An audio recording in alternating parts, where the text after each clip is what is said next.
Hello, welcome to our TED Talk. Despite the preconceived notion of what life entails for women due to our opportunity to live in such a developed country, there are many parts of the world where gender inequality is a normal way of life. While a woman in France can wake up in her luxury apartment and get on with her professional job, a woman just a continent away in Jordan is already up and tending to her 5 children. That's because there's such incredible drastic differences in between women's roles in developed and developing countries. This is due to their progress in the demographic transition, their political stability, and their governmental leaders. Through this discussion, it is our hope that you will understand the contrasting roles of women in developed and developing countries. For a woman in a developing country, their roles are entirely different than those in wealthy and modern countries. A developing country refers to a country that is in the early stages of economic development. Unlike progressive movements that are taking place in the United States to remove gender inequality between men and women, women in developing countries continuously face discrimination. This is known as the gender gap, which is a discrepancy between opportunity, status, and roles for women. Among the countries with the worst gender equality index, the United Arab Emirates ranks at the top.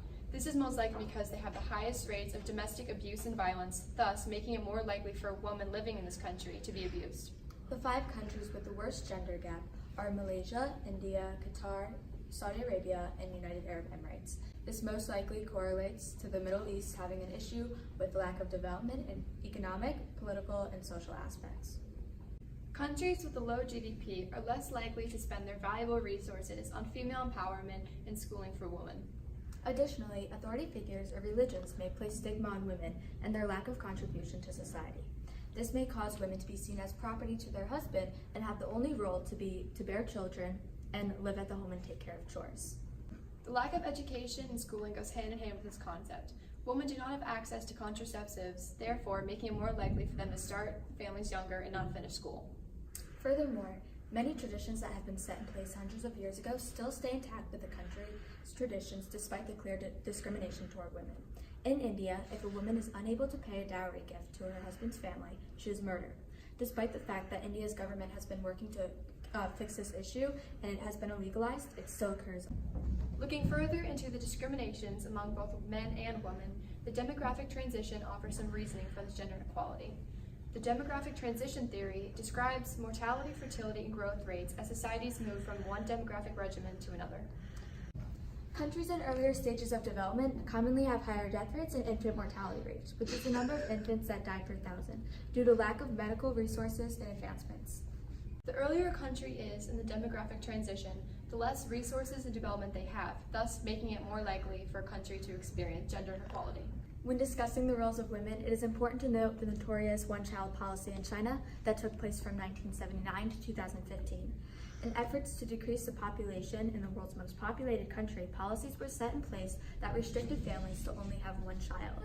Welcome back, cheerio. We are now located in London on another continent, so you guys can further understand the roles of women in developed and developing countries.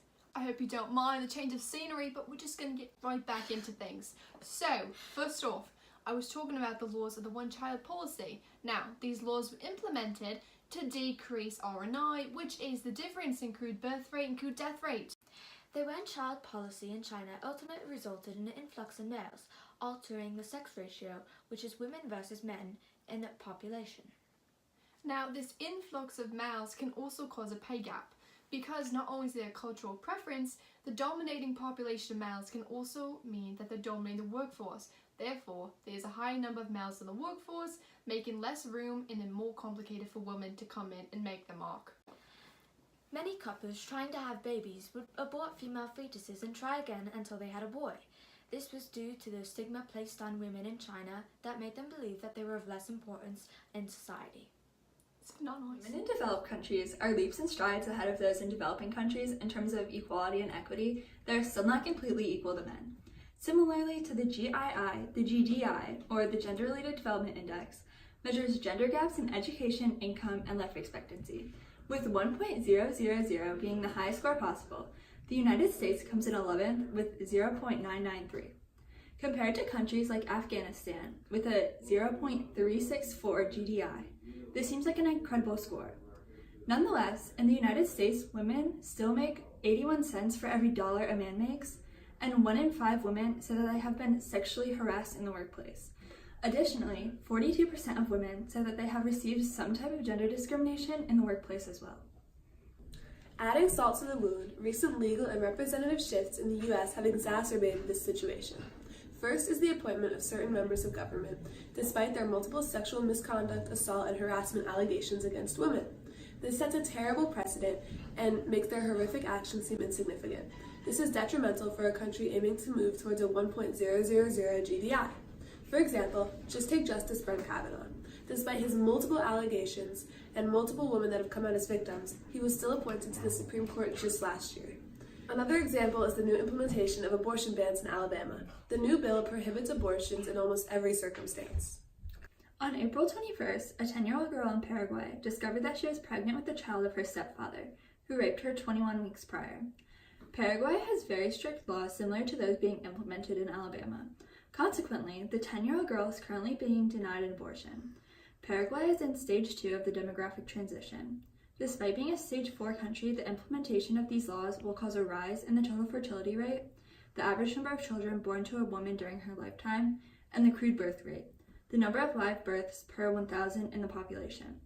Hence, we will move backwards in stages of the demographic transition, in addition to the declining GDI and GII. This is the opposite of how we are supposed to move. Still, women in developed countries have many more opportunities than those in developing. For example, in the United States, women have the right to vote, own land, work in a professional setting, and are generally not subject to dowries or arranged marriages. Additionally, despite changes in Alabama, the United States as a whole has a generally low total fertility rate and crude birth rate due to women's education and access to family planning and contraceptives. In the U.S., the total fertility rate is 1.87. That means that on average, 1.87 children are born to a woman. That compares tremendously to the TFR in developing countries. For example, India has a TFR of 2.45. That causes an immense shift in the shapes of population pyramids. Population pyramids is a geographical illustration that shows the distribution of various age groups in a population. The dependency ratio, or the amount of non-working age people supported by working age people, is affected tremendously by population pyramids. A country like the US, whose pyramid is more rectangular, will have a lower dependency ratio than those of a triangle. This is the population pyramid of the US, and this is the population pyramid of India. In fact, in the U.S., women are outpacing men in attaining college education and advanced degrees. As of 2017, women ages 18 to 24 earned over 2/3 of all master's degrees.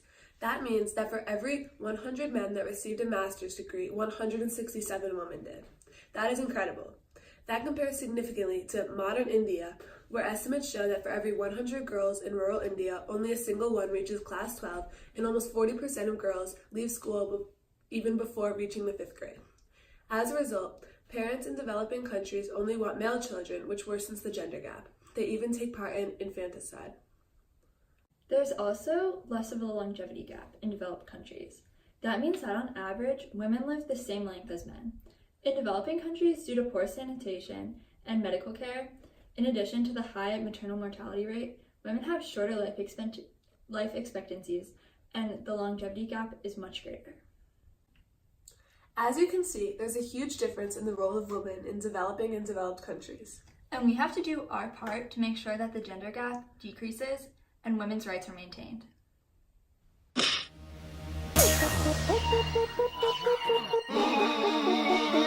Let me talk to him. Let me talk to him.